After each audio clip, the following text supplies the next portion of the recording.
for snackage. I was gonna do popcorn.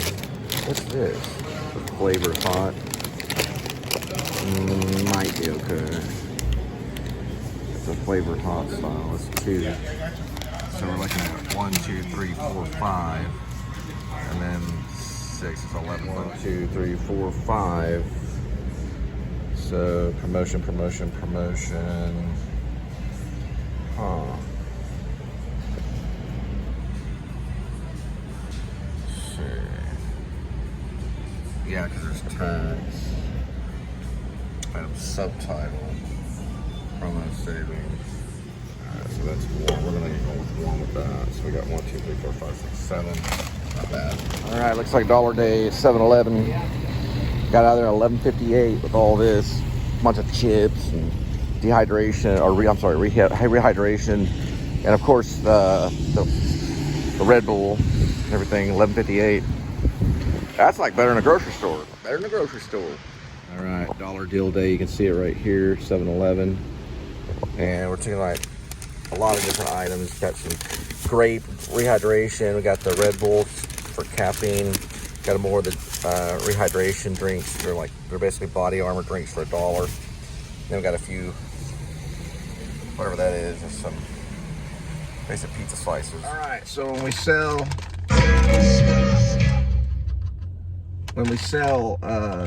rib, Dog Night Out, Shepherds of Alaska, we're gonna say you no guns, me no guns. So there'll be no weaponry on set. It'll be all CGI. It's not gonna be a cartoon. If we do have to have a weapon on set, there'll be no armor free. Meaning there'll be armory, but there'll be no live rounds or fake rounds or dummy rounds. Like the militant movie, you just have a clip that goes in. You don't need to see the bullet. If we do need to see the bullet, we can do a dummy bullet, isolated something where, you know, we just show the bullet or something. It'd be like a dummy bullet. But it would have to be like an isolated incident. Everything else would just be empty guns, maybe, and then CGI stuff. From distances, we could do CGI. You know, call it like the Alec Baldwin dilemma, or the Alec Baldwin clause, crow clause kind of thing. The Brandon Lee clause. But we don't worry about capturing the orange flame that Quentin Tarantino loves to capture. It's a dangerous orange flame. It's not worth it. The CGI it.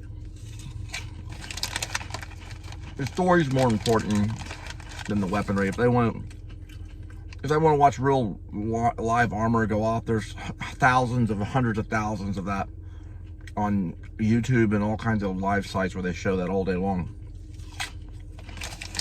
So it wouldn't be necessary. It's gonna be like toy guns. It's gonna be like a real Macmillan, so the weight's there and everything, but it would just be no bullets.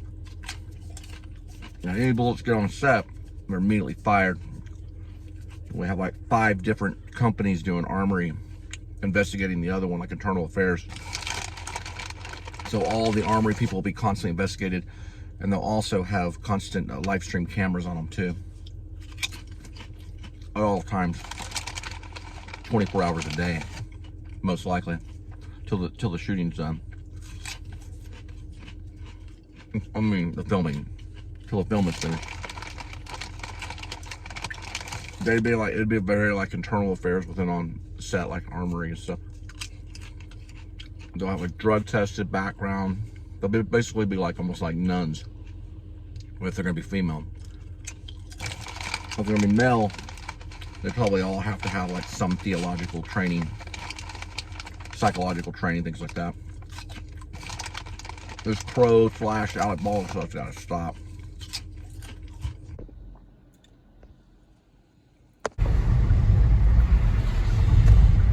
I mean, I agree with what Quentin talks about, you know, having the real gun. But I also disagree with what went on in Ross, you know? Wasn't worth it. You know, I mean, if you're on set, I one time worked on set with swords. Hang on, I'm talking about.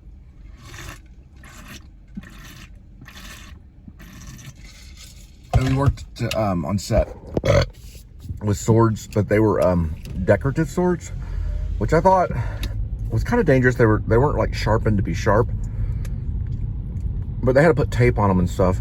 I even worked with the switchblade one time on the stage set of Orphans and Grapevine, but we put tape at the end of it, and we had that thing. There wasn't even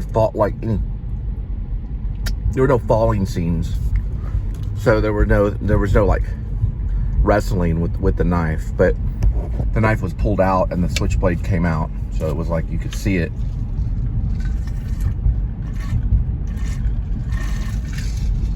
Its original was well, the movie was Albert Finney and Matthew Modine and some other really cool kid. I always felt kind of like, this is kind of crazy, because it was a real switchblade that was dulled down and tape was put on it. And then the decorative swords, they were decorative swords that hang on a wall, so they were like kind of clumsy. They could fall apart and stuff like that. It was real weird. So we'd like pray and stuff before we would do the combat, so we would be in the right state of mind.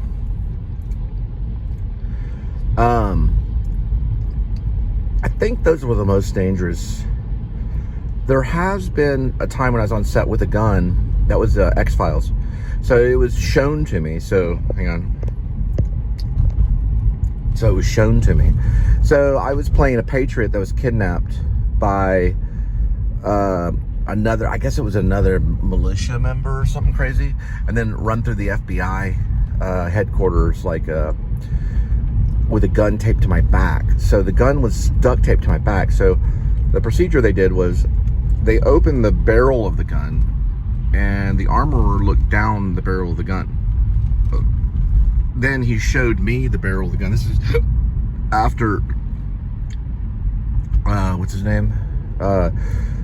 Yeah, Brandon Lee was killed by dummy round. Well, they weren't dummy rounds, but they were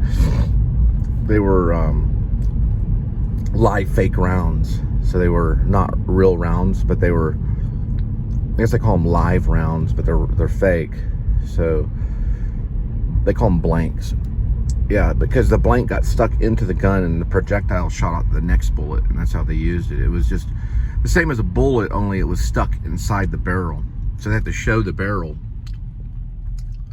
Then they have to take the clip out, and then they have to show the clip, and then put the clip in, and they have to cock it in front of you, and then pull the hammer back, and then pull the trigger.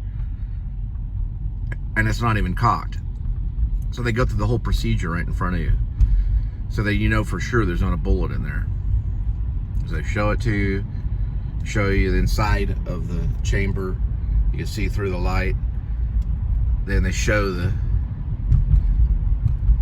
now if they're doing a dummy round, they'd show the dummy round. They'd show where it's marked as a dummy round. This one had no rounds in it, so it was like an empty clip, put in, cocked, fired, nothing there, good to go, put it on safety or whatever, you know, I don't know. But they do all that stuff. So, you know, I understand that. That would be okay. That would be just like having a toy. You know, it's not a toy though, but it, you know, toy guns, they do look real too. But the weight, you can still make a toy gun out of the same material. It'd be called a dummy gun. They might can do that. It would cost them a little money, but they could do it. It doesn't have to be like a real gun. It could be a dummy gun, a replica gun that doesn't have the mechanisms inside that fire. Now, probably on Hurt Locker and things like that, they may have used real rounds, or they may have used live rounds, and that's fine.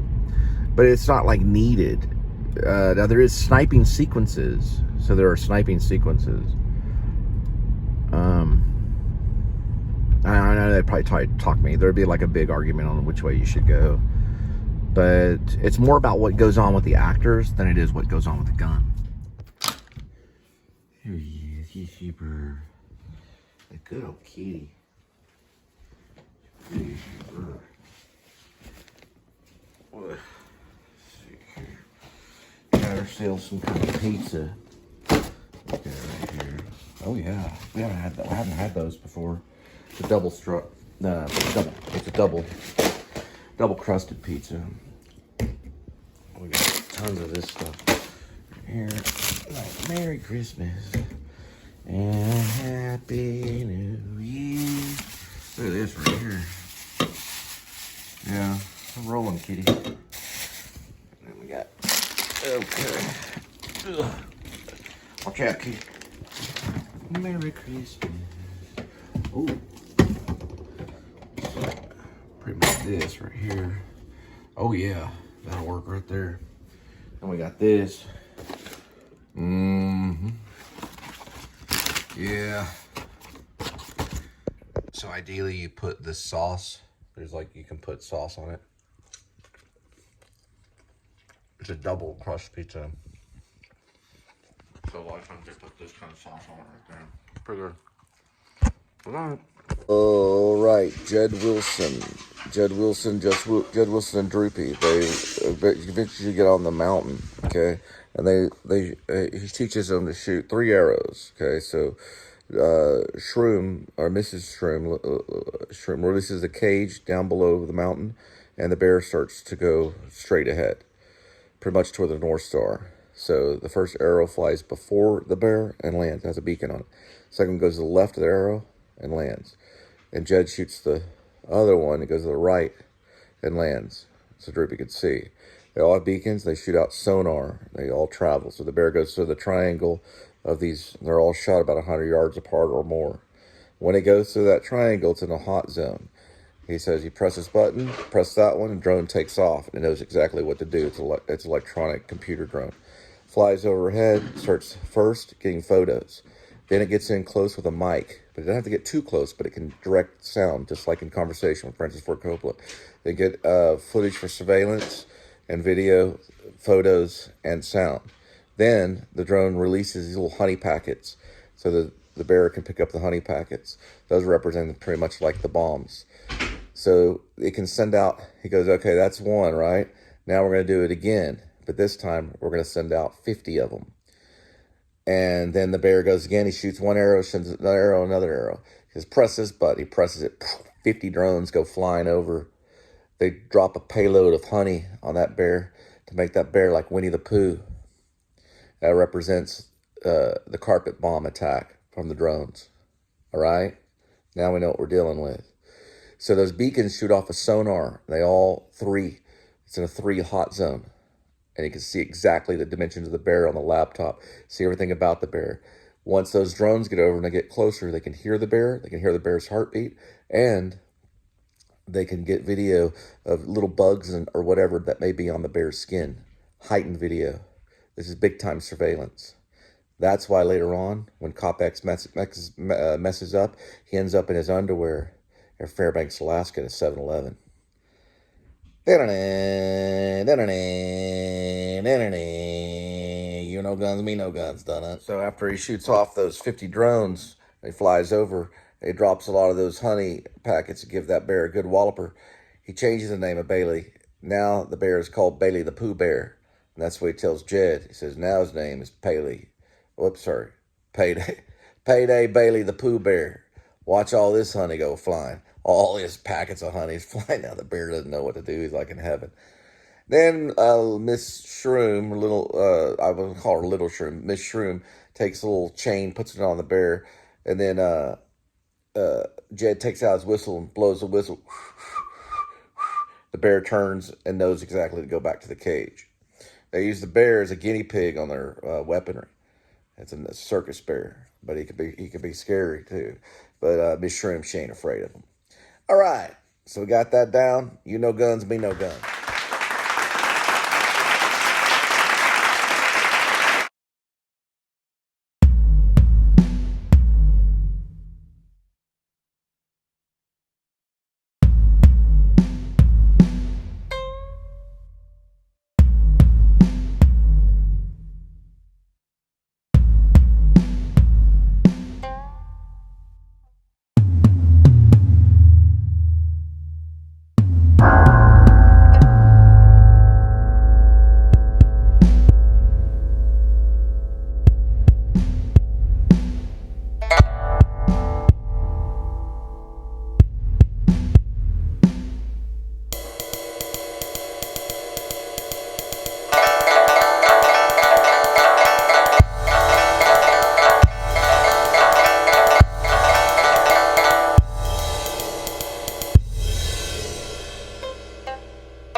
Bye.